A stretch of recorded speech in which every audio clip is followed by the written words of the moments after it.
Right అండి. Okay, thank you so much Anuradha గారు. So Kodandaram గారు, గవర్నమెంట్ స్కూల్లో చదువుకున్నాను, గవర్నమెంట్ కాలేజ్లో చదువుకున్నాను అని సీఎం రేవంత్ రెడ్డి పదే పదే చెప్తూ ఉన్నారు. అయితే ఇన్ ఫ్యూచర్ కనుక మనం ఈ ప్రైవేట్ మాఫియా, కాలేజీల మాఫియా ఇలాగే కనుక పెట్టలేకపోతూ ఉంటే ఎవరైనా ఇంకొక విద్యార్థి నేను గవర్నమెంట్ కాలేజ్లో చదువుకొని ఉన్నత స్థాయికి వెళ్ళాను అని చెప్పేటువంటి ఒక్క వ్యక్తినా మిగులుతారంటారా? ఇంటర్మీడియట్ స్థాయికి వస్తే ఇంకా అవకాశం కనబట్టడం లేదు. డిగ్రీలో ఉండొచ్చు, మీరు స్కూల్ విద్యలో ఉండొచ్చు, కానీ ఇంటర్మీడియట్కి వచ్చేసరికి వాస్తవానికి గవర్నమెంట్ కూడా ఒక 420 కాలేజీల దాకా ఉన్నాయి రమారమిగా. ప్రైవేట్ ఉన్నటువంటివేమో అవి ఒక దాదాపు 1200 కాలేజీలు. ఈ ప్రైవేట్ కాలేజీల్లోనే ప్రధానంగా అడ్మిషన్స్ అవుతున్నాయి. ఇవి కాక ఇల్లీగల్ గా నడిచే ఇంతసేపు మనం చెప్పుకున్నటువంటి కాలేజీ. ఈ కాలేజీల గురించి మొట్టమొదట ప్రొఫెసర్ నీరదారెడ్డి గారు అప్పుడు వైస్ చైర్మన్ గా ఉండేవారు ఈ కౌన్సిల్ ఫర్ హైయర్ ఎడ్యుకేషన్ కి. ఇప్పుడు లేరు, వారు చనిపోయారు.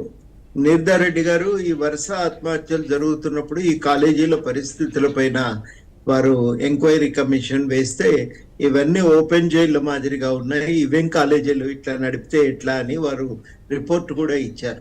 ఆ రిపోర్టును ఎప్పుడు కూడా ప్రభుత్వం మరి సీరియస్ గా తీసుకోలేదు, చర్యలు కూడా పెద్దగా దానిపైన లేవు. అంటే నా క్వశ్చన్ ఏంటంటే, సీఎం రేవంత్ నేను గవర్నమెంట్ కాలేజ్ లో చదివి నేను ఈ రోజు ఈ స్థాయిలో ఉన్నానని చెప్తున్నారు కదా, మరి అదే వ్యక్తి ఎందుకు గవర్నమెంట్ కాలేజెస్ పైన దృష్టి పెట్టట్లేదు? ఇంటర్ స్థాయికి వచ్చేసరికి ఏమైందంటే మొత్తంగా కార్పొరేట్ విద్యా సంస్థలే వచ్చేసినాయి. ఆ స్థానంలో ఇక గవర్నమెంట్ లేకపోవటానికి కారణం సరళీకరణ వచ్చిన తర్వాత అక్షరాభ్యాసం నేర్పించడమే తప్ప ఆ పై విద్య మనం బాధ్యత తీసుకోనక్కర్లేదు అనే అభిప్రాయానికి ప్రభుత్వాలు వచ్చినాయి. ఆ ప్రభుత్వాలు వచ్చిన తర్వాత పెట్టుబడి పెట్టట్లేదు, ఇక దాంట్లో గవర్నమెంట్ డబ్బులు పెట్టట్లేదు. పెట్టండి ఎట్లా నడుస్తాయండి? ఇప్పుడు పోస్టులు ఇప్పటికీ కూడా ఈ రోజు కూడా ఒక 1000 పోస్టుల పైన జూనియర్ లెక్చరర్ పోస్టులు ఖాళీగా ఉన్నాయి. ఎట్లా నడుస్తాయి? ఊళ్ళ నుంచి పల్లెల నుంచి వచ్చే పిల్లలు ఉంటారు, వాళ్ళందరికీ సరి అయిన సమయంలో నాణ్యమైనటువంటి మధ్యాహ్న భోజనం అమలు చేయాలి. కానీ ఇట్లాంటి సమస్యలు ఉన్నాయి చాలా చోట్ల, అవి ఇంకా సరిగ్గా నడవటం లేదు. పిల్లలకి కావలసినటువంటి వాళ్ళ స్థాయిలో కావలసినటువంటి సిబ్బంది లేకపోవటము, ఇట్లాంటి అనేక రకాల ఇబ్బందులు ఉన్నాయి. ఇంతకుముందు కాలర్ ఒక మాట అన్నారు, సిలబస్ లేదు సరిగ్గా అని. అది వాస్తవం కాదండి.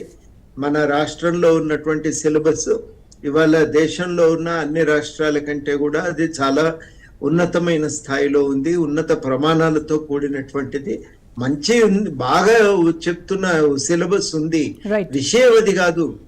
కోచింగ్ సెంటర్ కావలసినటువంటి సిలబస్ మనం స్కూల్ స్థాయి నుంచి చెప్పాలనుకుంటేనే అక్కడ మనకు ఇబ్బంది తలెత్తుతున్నది. కానీ మరి పేరెంట్స్ డిమాండ్ అదే ఉంది కదా, సిలబస్ ని మార్చొచ్చు కదా, సిలబస్ సెట్ చేయడం అనేది గవర్నమెంట్ పరిధిలో ఉంటుంది కదా, ఎందుకు మరి ఆ రకంగా? ఇప్పుడున్న సిలబస్ లో ఏం లోపం ఉందని మార్చాలి.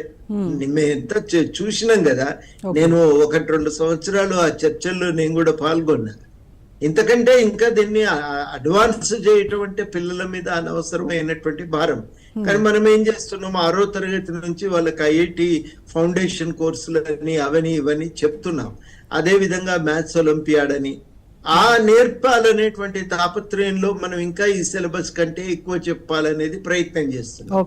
ఎక్కువ చెప్పాలంటే నేర్చుకోగలిగే స్థాయిలో కొద్దిమంది విద్యార్థులకు సాధ్యమవుతుంది, కానీ అందరి పిల్లలకు అది సాధ్యమయ్యేది కాదు కదండి. వాళ్ళకి ఏమి అవసరమో ఆ స్థాయిలో ఎంత నేర్చుకోవాలో అంత నేర్చుకోవటానికి ఒక